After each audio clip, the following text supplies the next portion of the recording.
സ്ത്രീകളെ നഗ്നരായി അല്ലെങ്കിൽ അവളുടെ നഗ്നത പ്രദർശിപ്പിക്കുന്ന രീതിയിലേക്ക് ആൽബങ്ങൾ അന്തർദേശീയ തലത്തിലും ദേശീയ തലത്തിലും ഒക്കെ ഒരുപാട് കടന്നു വരുന്നുണ്ട്. അങ്ങനെ കടന്നു വരുന്നതിൻ്റെ കാരണം ഈ ഓഡിയൻസിൻ്റെ ടേസ്റ്റിനനുസരിച്ച് അത് ഡിസൈൻ ചെയ്യുന്നത് കൊണ്ടാണോ എന്നുള്ള ഒരു സംശയം ഉണ്ടായി. തീർച്ചയായിട്ടും ഓഡിയൻസിൻ്റെ ടേസ്റ്റ് വെച്ചിട്ട് തന്നെ ചെയ്യുന്നത്. ഇപ്പം മലയാളത്തിൽ ഇപ്പം ഇങ്ങനെ ഈ പറഞ്ഞ മാതിരി ഒരു ഇത്രയും ഭയങ്കര കോൺട്രവേഴ്ഷ്യൽ ആയിട്ടുള്ള ആൽബം ഒന്നും ഞാൻ കണ്ടിട്ടില്ല. ഇപ്പോൾ നമ്മൾ ചെയ്യുന്ന ആൽബംസ് ഒന്നും അങ്ങനെ സാധാരണ മലയാളത്തിലില്ല. ഇന്നിപ്പോൾ ഉച്ചയ്ക്ക് തന്നെ ചേട്ടൻ അത് പറയുമായിരുന്നു, നമ്മളുടെ മലയാളം ആൽബംസും ഹിന്ദി ആൽബംസും തമ്മിലുള്ള ഒരു വ്യത്യാസം. പക്ഷേ ഹിന്ദി ആൽബംസിൽ ഈ സെക്സിൻ്റെ ഒരു അല്ലെങ്കിൽ ഇങ്ങനെ കൂടുതൽ സ്ത്രീകളെ എക്സ്പോസ് ചെയ്ത് കാണിക്കുന്നതിൻ്റെ ഒരു പ്രശ്നം എന്ന് പറഞ്ഞാൽ, എനിക്ക് തോന്നിയിട്ടുള്ളതെന്ന് പറഞ്ഞാൽ, ഈ ആൽബംസ് കമ്പീറ്റ് ചെയ്യുന്നത് അല്ലെങ്കിൽ ഇത് ഈ ഓഡിയോ മാർക്കറ്റ് എന്ന് പറയുന്നത് ഹിന്ദി സിനിമയുടെയും കൂടെ ഓഡിയോ മാർക്കറ്റിനെയാണ് അത് കമ്പീറ്റ് ചെയ്യുന്നത്. ഹിന്ദി സിനിമകളിലെ പാട്ടുകൾ കണ്ടിട്ടുണ്ടാവുമല്ലോ. അപ്പോൾ കുറച്ച് എക്സ്പ്ലിസിറ്റ് ആയിട്ട് അല്ലെങ്കിൽ കുറച്ച് ഇങ്ങനെ സെക്ഷലി ഇതുള്ള സോങ്സ് ആണ് സാധാരണ വരുന്നത്. അപ്പോൾ തീർച്ചയായിട്ടും ഒരു പെർട്ടിക്കുലർ ഓഡിയൻസിന് ഇഷ്ടമില്ലെങ്കിൽ ഇത് കാണത്തില്ലല്ലോ. ഒരു പാട്ട് കൊള്ളത്തില്ലെങ്കിൽ അത് അപ്പോഴേ റിജക്റ്റ് ചെയ്യും. അല്ലെങ്കിൽ ഇത് വളരെ മോശമാണെന്ന് പറഞ്ഞാൽ എങ്കിൽ രണ്ടാമതൊരു ആൽബം ഉണ്ടാകത്തില്ല. ഇപ്പം നേരത്തെ ഈ പുള്ളിക്കാരത്തി പറഞ്ഞ പോലെ തന്നെ അത് കാണാൻ ഇഷ്ടമുള്ളത് കൊണ്ട്, അല്ലെങ്കിൽ ടീനേജേഴ്സിനോ അല്ലെങ്കിൽ പ്രായഭേദമന്യേ പ്രായമായ ആൾക്കാരും കാണുന്നുണ്ട്, അത് ഇഷ്ടമുണ്ടായത് കൊണ്ട് തന്നെയാണ്, ഓഡിയൻസിൻ്റെ ടേസ്റ്റിനനുസരിച്ച് തന്നെയാണ് ഹിന്ദിയിൽ വരുന്നത്. പക്ഷേ ഇവിടെ നമ്മുടെ ഈ ഒരു ചർച്ചയിൽ ഇപ്പം മലയാളം ആൽബംസിനെ കുറിച്ച് വരുമ്പോൾ ഇതിന് പ്രസക്തി ഉണ്ടോ എന്ന് എനിക്കറിയത്തില്ല. അപ്പോൾ ഒരു കാര്യം സമ്മതിച്ചു കൊടുക്കാതെ അറിവില്ല, കാരണം കാണാൻ വ്യൂവേഴ്സ് ഉള്ളതുകൊണ്ട് തന്നെയാണ് ആൽബംസ് കൂടുതലും അങ്ങനെ രീതിയിൽ ചിത്രീകരിക്കുന്നത്. മലയാളത്തിൽ പ്രത്യേകിച്ച് കേരളത്തിലെ ഓഡിയൻസ് ഒരു സ്റ്റാൻഡേർഡ് വെക്കുന്നുണ്ട് എല്ലാ കാര്യത്തിലും. സിനിമയിലായാലും സീരിയലിലായാലും ആൽബംസിലായാൽ പോലും ഓഡിയൻസ് വളരെയധികം ആലോചിച്ച് ഭയങ്കരമായിട്ട് ക്രിട്ടിസൈസ് ചെയ്ത ഒരു കാര്യത്തിനെ അവർ സമീപിക്കുന്നുള്ളൂ. വിഷ്വൽ ഇതുപോലെ മ്യൂസിക് ആൽബംസ് വരുമ്പോൾ പോലും ഇപ്പോഴത്തെ കേരള ഓഡിയൻസ് യൂഷ്വൽ സ്റ്റൈലിൽ കേരള ഒരു പശ്ചാത്തലത്തിൽ ചിത്രീകരിക്കുന്നതോ അല്ലെങ്കിൽ ഒരു ചേച്ചി വയലിൽ കൂടെ ഷോളം പറത്തി ഓടുന്നതോ അതൊന്നും അല്ല ആൾക്കാർ എക്സ്പെക്ട് ചെയ്യുന്നത്. കേരളത്തിലെ ഓഡിയൻസ് കേരളത്തെ തീർച്ചയായിട്ടും ഒരു ഗ്ലോബൽ മാർക്കറ്റിൽ എത്തിക്കാനും, അതുപോലെ ബോളിവുഡ് സ്റ്റൈലിൽ അവരുടെ ഒരു നമ്മളത്രയും പ്രൊഫഷണൽസ് ആണ്, നമുക്കും അത്രയും സ്റ്റാൻഡേർഡ് ആൽബംസ് എടുക്കാൻ കഴിയും എന്ന് സ്ഥാപിക്കാൻ എന്നോണമായിരിക്കാം ഇപ്പോൾ ഓർമ്മയ്ക്കായി എന്നുള്ളൊരു ആൽബം പോലും വളരെയധികം ഹിറ്റായിരുന്നു. അതിൽ വസ്ത്രധാരണം നോക്കിയപ്പോഴും തീർച്ചയായിട്ടും കേരള മോഡൽസ് ആയിരുന്നില്ല വന്നതും. കേരള ഒരു മോഡൽസ് എന്ന് തീരെ പറയാൻ പറ്റില്ല, എങ്കിൽ പോലും കുറച്ചൊക്കെ എക്സ്പോഷർ ഉണ്ടായിരുന്നു. വളരെയധികം പോപ്പുലർ ആവുകയും ചെയ്തു. ഇപ്പോൾ റീസെൻ്റുള്ള ജന്മങ്ങളായി എന്നുള്ള ആൽബം വിഷ്വലി കുറച്ച് കോൺട്രവേഴ്സ്യൽ ആയെങ്കിൽ പോലും വളരെയധികം വ്യൂവർഷിപ്പ് കിട്ടിയ ഒരു ആൽബമാണ്. അപ്പോൾ തീർച്ചയായിട്ടും മലയാളം ഓഡിയൻസ് എല്ലാവരും പ്രിഫർ ചെയ്യുന്നുണ്ട് എന്നുള്ള തെളിവാണത്. അത് ഒരു മിനിറ്റ്, രാധിക ഇപ്പോൾ എത്ര ആൽബത്തിൽ മൊത്തം അഭിനയിച്ചിട്ടുണ്ട്? ഞാനിപ്പോൾ 5-6 ചെയ്തിട്ടുണ്ട്. 5 ചെയ്തിട്ടുണ്ട്. വസ്ത്രമൊക്കെ നല്ല രീതിയിലായിരുന്നു ധരിച്ചത്. നന്നായി വസ്ത്രം ധരിച്ച് താൻ പെർഫോം ചെയ്തിട്ടും തൻ്റെ ആൽബം ഒരുപാട് പ്രേക്ഷകർ കണ്ടല്ലോ. കണ്ടു. അതിൻ്റെ ഫീഡ്ബാക്ക് എങ്ങനെ ഉണ്ടായിരുന്നു? ആൾക്കാരൊക്കെ എന്ത് പറഞ്ഞു?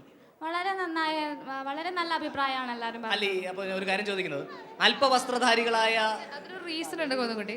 കാരണം രാധിക ചെയ്ത ആൽബംസ് ഒട്ടുമിക്കതും തന്നെ ഇവിടത്തേക്കാൾ കൂടുതൽ ഗൾഫ് ഏരിയയിൽ ഏറെ ഡിമാൻഡിൽ ഒരു ആൽബംസ് ആയിരുന്നു. മിതാദ്, മലയാളികളാണ് കൂടുതൽ മസാല ഡിമാൻഡ് ചെയ്യുന്നതാണോ സവിത പറയുന്നതിന്റെ കാരണം? ഇപ്പോൾ ഡിമാൻഡ് ചെയ്ത് തുടങ്ങി എന്നാണ് എനിക്ക് തീർച്ചയായിട്ടും തോന്നുന്നത്. കാരണം ഇത് രാധിക പെർഫോം ചെയ്ത ആൽബംസ് കൂടുതലും ഗൾഫ് ഏരിയാസിൽ കോൺസെൻട്രേറ്റ് ചെയ്തിട്ടുള്ളായിരുന്നു. അവിടെ എങ്ങനെയായാലും പോലും ഒരു പെൺകുട്ടി ഒരു പതിക്കപ്പുറം ഇത്തിരി പോലെ എക്സ്പോഷർ അവർക്ക് ഡൈജസ്റ്റ് ചെയ്യാൻ പറ്റില്ല.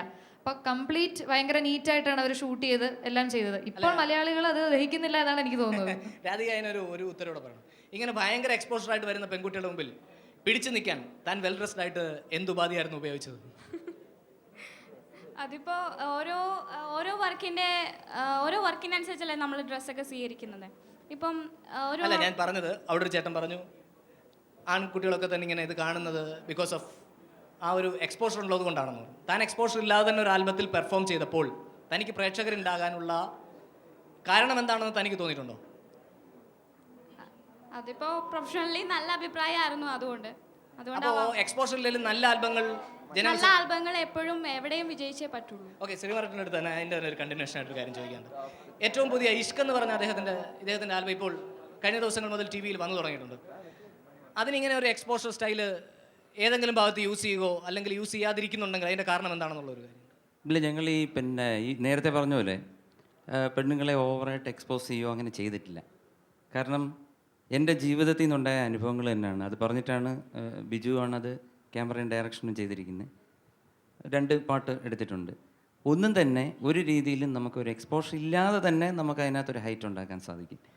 കാരണം എൻ്റെ ജീവിതത്തിലുള്ള എക്സ്പീരിയൻസ് എന്ന് പറഞ്ഞാൽ നമ്മൾ വെസ്റ്റേണൈസ് ആവാൻ ശ്രമിച്ചാലും കേരളത്തിലുള്ള ജനങ്ങൾ വളരെ കൺസർവേറ്റീവ്സ് ആണെന്നാണ് എൻ്റെ അവസാനമുള്ള ഒരു വെരി ദി എൻഡ് എന്ന് പറയുമ്പോഴത്തേക്ക് നമ്മൾ ഇനി എത്ര പാട്ടുകൾ ഫോർമുലയൊക്കെ സെയിം ആണ്, എത്ര പാട്ടുകൾ നമ്മളൊരു വെസ്റ്റേൺ ടച്ചോടുകൂടി ചെയ്താലും അല്ലെങ്കിൽ അടിപൊളിയായിട്ട് ചെയ്താലും പെട്ടെന്ന് വന്ന് ഹിറ്റാവുന്ന എന്നോടെന്തിനീ പിണക്കം, ഇനി ആ ഗാനം വരുമ്പോഴത്തേക്ക് പെട്ടെന്ന് ഇവിടെ ഒരു ഭയങ്കരമായിട്ട് പോപ്പുലറൈസ് ആവുന്നു. എഗെയിൻ ഒരു വിഷ്വസ് സർക്കിളാണ് അത് വന്നിട്ട് പിന്നെ അതിൻ്റെ ഒരു കാലഘട്ടമായിരിക്കും. ഇപ്പം മെലഡീസിൻ്റെ കാലമാണ്.